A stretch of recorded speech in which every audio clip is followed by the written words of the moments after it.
अस्सलाम वालेकुम, मैं हूँ आपकी मेज़बान काशा यासीन और इस टाइम यूनिटी न्यूज़ के प्लेटफॉर्म से आपसे मुखातिब हूँ। यहाँ पर अकेले नहीं बल्कि स्टूडियोज़ में हमेशा की तरह गेस्ट जो हैं वो यहाँ पर मेरे साथ मौजूद हैं और प्रोफेसर मोहम्मद इजाज़ बशीर साहब यहाँ स्टूडियोज़ में हैं, जो इस वक्त पूरी दुनिया में, जो पूरी दुनिया की आलमी ताकतों की जिसकी भी नज़र इस वक्त फ़लस्तीन पे है, इसराइल पे है, उस हवाले से आज इनसे डिस्कस करेंगे कि आया कि बहुत सारी स्क्रीन्स पर आप इन्हें देख सकते हैं, इस्लामी प्रोग्राम जो हैं ये करते हैं और उसके साथ साथ बहुत सारी ऐसी चीज़ें जिन पे किसी की नज़र नहीं होती उस पर एक वो कहते हैं ना गहरी नज़र रखे हुए होते हैं, तो ये कहना बिल्कुल भी गलत नहीं होगा। अस्सलाम वालेकुम सर। वालेकुम अस्सलाम व रहमतुल्लाह। कैसे हैं आप? अल्हम्दुलिल्लाह, अल्लाह ताला कैसे, आप कैसे हैं, खैरियत से हैं? अल्हम्दुलिल्लाह बिल्कुल ठीक। एक सवाल जो है मैं कब से सोच रही हूँ कि आपसे पूछना चाहिए, उसकी तरफ बढ़ेंगे कि इसराइल और फ़लस्तीन में आखिर जंग की वजह क्या है? सबसे पहले तो आपका बहुत बहुत शुक्रिया, आपकी पूरी टीम का, आपने मुझे यहाँ पे मौका दिया।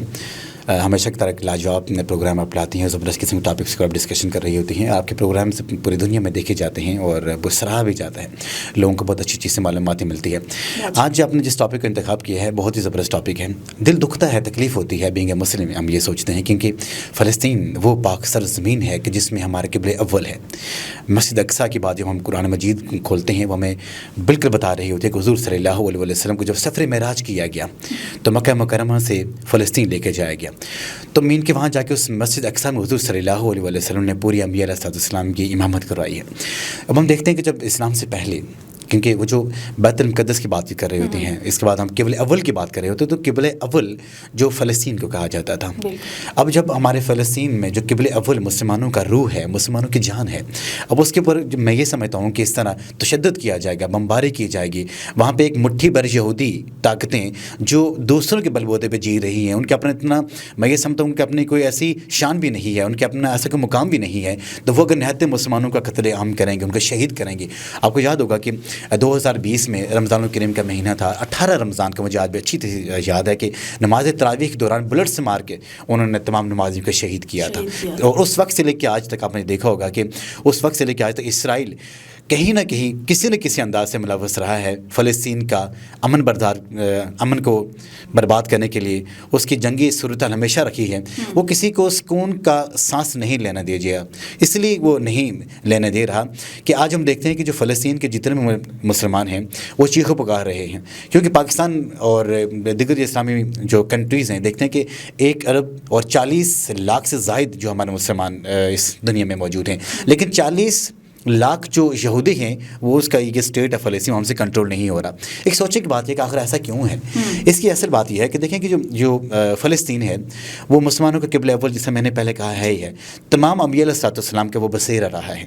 हमारे कुरान मजीद में भी इसकी मिसालें मिलती हैं। इस तरह हज़रत यूनुस अलैहिस्सलाम के बारे में, हज़रत याकूब अलैहिस्सलाम के बारे में, हज़रत इस्माईल अलैहिस्सलाम के बारे में, इब्राहीम अलैहिस्सलाम के बारे में, ईसा अलैहिस्सलाम के बारे में, मूसा अलैहिस्सलाम के बारे में मिलता है कि उनका वो बसेरा रहा है।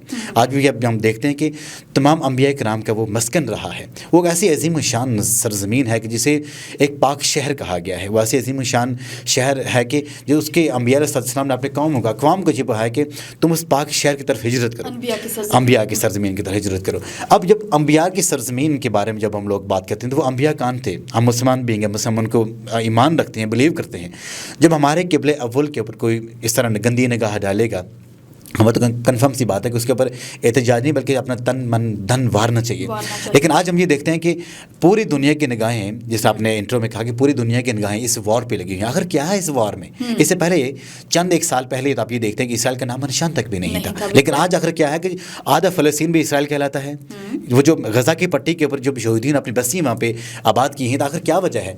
इसकी वजह यह है कि दज्जाल का वक़ूफ़ उधर से ही होगा और वो उसकी प्रोटेक्शन के लिए वो लोग वहाँ पे जा रहे हैं। अब मुझे एक चीज़ कहने में कोई यार नहीं है कि जिस तरह बीइंग ए मुस्लिम हमारा ये ईमान है कि हुज़ूर सल्लल्लाहु अलैहि वसल्लम की जो उम्मत में अंबिया अलैहिस्सलाम ने आने की ख्वाहिश ज़ाहिर की है, तो जब ईसा अलैहिस्सलाम ने जब जो ख्वाहिश ज़ाहिर की कि या रसूलुल्लाह सल्लल्लाहु अलैहि वसल्लम मैं आपकी उम्मत से आना चाहता हूँ, अल्लाह ताला की ख्वाहिश ज़ाहिर की, अल्लाह ताला ने उनकी ख्वाहिश को पूरा किया। उनका जो वक़ूफ़ होगा वो भी सरज़मीन फ़लस्तीन से होगा। अब इतनी अज़ीम शान मुक़द्दस ज़मीन, क्या मुसलमान उसको छोड़ सकते हैं? उसकी हिफाजत अगर दूसरे एतबार से देखा जाए तो खुद ही मुसलमानों ने अपने ज़िम्मे ली हुई है, अल्लाह ताला ने अपने ज़िम्मे ली हुई है। आज चाहे कितना ही उसके बाद जुल्म सितम क्यों ना हो, कितना ही वहाँ पे जंग जदल की सूरत हाल क्यों ना हो, लेकिन फ़तह अल्टीमेटली मुसलमानों की होगी। लेकिन आज मैं ये समझता हूँ कि जो मुट्ठी भर जो वहाँ पे यहूदी हैं, उन्होंने 40 लाख को इतनी बड़ी तादाद नहीं है, 1 अरब 60 लाख की मुसलमानों की आबादी के अगेंस्ट में आपसे वो नहीं संभाले जाते। इसकी वजह सिर्फ ये है कि मुसलमानों ने हमेशा उस वक्त अपने इस दुनिया पे हुकूमत की है कि जब तक उसने अल्लाह के रसूल सल्लल्लाहु अलैहि वसल्लम की मान के चले हैं। उन्हीं के सफ़ों में हुज़ूर सल्लल्लाहु अलैहि वसल्लम के दौर में भी आपने देखा होगा कि मुनाफिकीन मौजूद थे, उनकी नस्लें आज भी हैं। आज भी मुसलमानों के सफ़ों में वो मुनाफिकीन आज भी हैं कि जो मुसलमानों को बाज़ाहिर तो उनका लिवादा मुसलमानों जैसा है, लेकिन उनके हरकत जो हैं, उनका जो तावन जो है वो हमेशा गैरों के साथ रहा है। मुसलमानों को अगर आज से पहुँच रही है तो अपनों की वजह से पहुँच रही है। किसी की हिम्मत नहीं हो सकती कि इस्लाम की सिपाही की तरफ आँख उठा के देख सके। लेकिन बड़े दुख के साथ ये हम इस बात को मैं आपके सामने यहाँ पर रख रहा हूँ कि हमारे सफ़र के अंदर कुछ ऐसी चीज़ें मौजूद हैं, कुछ ऐसे अनासर मौजूद हैं कि जो हमें अपने मकसद में कामयाब नहीं होना दे रहे। यही वजह है कि अब आप ये देखिए कि तुर्की जो हमारा मुसलमान क्यों नहीं मुत्तहिद हो रहे? मुसलमान क्यों मुत्तहिद हों? मुसलमान इसलिए नहीं मुत्तहिद हों कि मुसलमान हमेशा तो एक प्लेटफार्म पे रहे ही नहीं हैं। इनको एक सोची समझी प्लानिंग के तहत तफरके में डिवाइड कर दिया गया है। इनको सोची समझी प्लानिंग के तहत कौमियत में डिवाइड कर दिया गया है।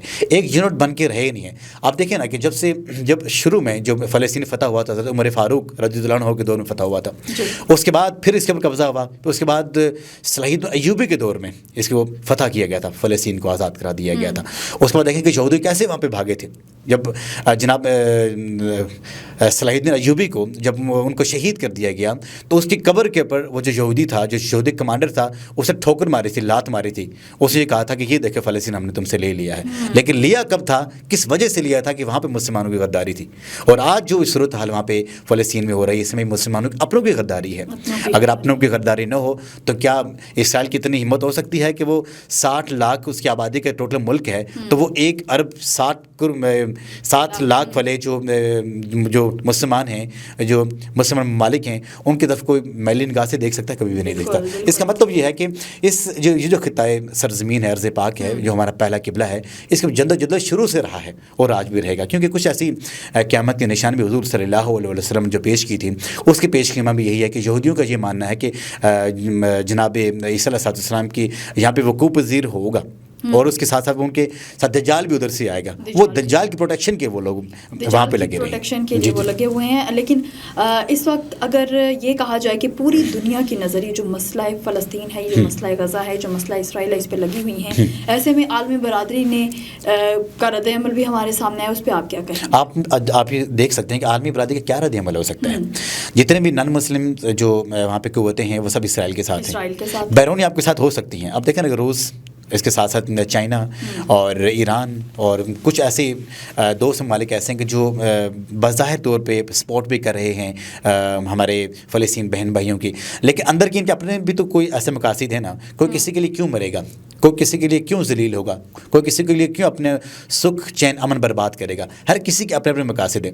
जब हम अपने घर वाले एक दूसरे से मुत्तहिद नहीं होंगे, मुसलमान मुत्तहिद नहीं होंगे, तो गैरों को क्या लगे कि वो हमारी खुशहाली के लिए काम करें, हमारे अमन के लिए काम करें। उनका अपने अपने मकासद होते हैं। जो उनके मकासद हल हो जाएंगे, शायद वो अगेन हमें मानना शुरू कर दें।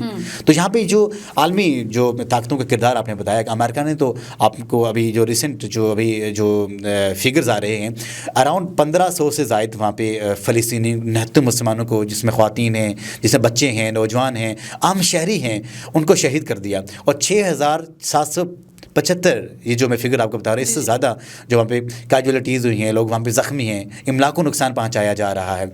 और वहाँ पे ये वाइट फास्फोरस जो बम है, इससे वो अटैक्स किए जा रहे हैं। जिसको जो देखें, अगर आप किसी के साथ दोस्ती रखते हैं उसके भी असूल होते हैं, दुश्मनी रखते हैं इसके भी असूल होते हैं। जब आप उन असूल की पासदारी नहीं करते, इट मीन कि आप उस इंसानियत की मेराज से भी नीचे गिर जाते हैं। तो जो इंतहाई जो रुसवाई और इंतहाई تنزل کی جو سطح ہوتی ہے اس کے بعد عبور کر جاتے ہیں, وہاں جا کے انسانیت نہیں رہتی. اب آپ دیکھیں کہ جب حضور صلی اللہ علیہ وسلم کے حدیث مبارک بھی ہے, ان کے فرمان عالی شان بھی ہے کہ جنگ میں بچوں کو, عورتوں کو, غلاموں کو شہید نہ کیا جائے. اب آپ یہ دیکھیں کہ وہاں پہ اب جو اسرائیل جس اوچھے ہتھکنڈے پہ اتر آیا ہے, کسی کے کہنے پہ اتر آیا ہے, اب آپ یہ دیکھیں کہ وہاں پہ اس نے, مجھے تو یہ ڈر ہے کہ اس طرح کہ وہاں پہ کوئی نیوکلیئر کوئی جو ویپنز کا استعمال وہاں پہ نہ کیا جائے. لیکن میں یہ امید رکھتا ہوں کہ جتنی ہمارے جو دوست ممالک ہیں, جو ہمارے مسلمان ممالک ہیں, جو آج بول نہیں رہے, پاکستان کتنا دور ہے, بہت دور ہے. اگر آپ کو یاد ہوگا کہ 1920 میں 2020 میں اور 26-27 کی جو شب میں جب ہندوستان نے پاکستان پہ اٹیک کیا تھا آپ کے ظفر آباد کی سائڈ سے, تو جب ہمارے آرمی چیف کو کہا گیا بھائی ہمیں اس کا اٹیک بیک کریں, وہ الگ سی بات تھی کہ کسی انداز سے ہم نے ان کے ایک دو تیاری گرائی تھی, ابھی نندن کے ہم نے چائے بھی پلائی تھی.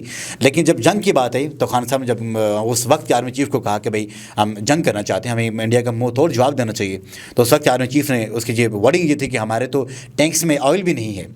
اگر یہ 7 سرحد کے پار جو ہمارا ازلی دشمن, اس کے لیے ہمارے جو ٹینکس میں آئل نہیں ہے, تو یہاں سے F-16 وہ آئل ہوگا تو جائیں گے نا فلسطین میں. لیکن دکھ کی بات یہ ہے کہ وہاں پہ جانا تو وہ دور کی بات ہے, لیکن وہاں پہ ہم مزاحمتی لفظ بھی ہم ادا نہیں کر سکتے. جو ہماری سٹنگ جو گورنمنٹ ہے, جو ایک برائے نام گورنمنٹ ہے تو نہیں ہے, لیکن چلو جیسے تیسے بھی ہے, اس سے آج مزاحمتی ایک قرارداد پیش کی ہے آپ نے, ہاں کہ جناب وہ ہمیں دکھ ہو رہا ہے. اب مجھے نہیں پتا کہ ان کے دل سے دکھ ہو رہا ہے یا سے زبان سے دکھ ہو رہا ہے, لیکن افسوس کی بات یہ ہے کہ اگر آج یہ ان کے ساتھ ہو رہا ہے تو کل بھی ہمارے ساتھ بھی ہو سکتا ہے.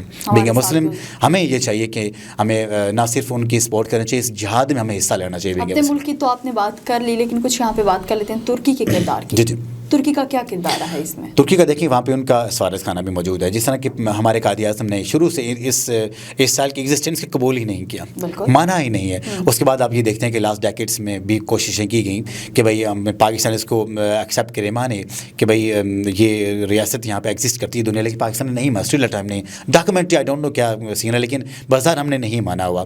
لیکن ترکی کا کہ ہر ملک کے اپنے اپنے اسٹانس ہوتے ہیں, ہر ملک کی اپنی انٹرسٹ ہوتی ہے, اس انٹرسٹ میں جا کے وہ فیصلے کرتا ہے. لیکن جس طرح ترکی کا جو میں یہ سمجھتا ہوں کہ وہاں پہ رد عمل ہونا چاہیے تھا, اس طرح کا نہیں ہے.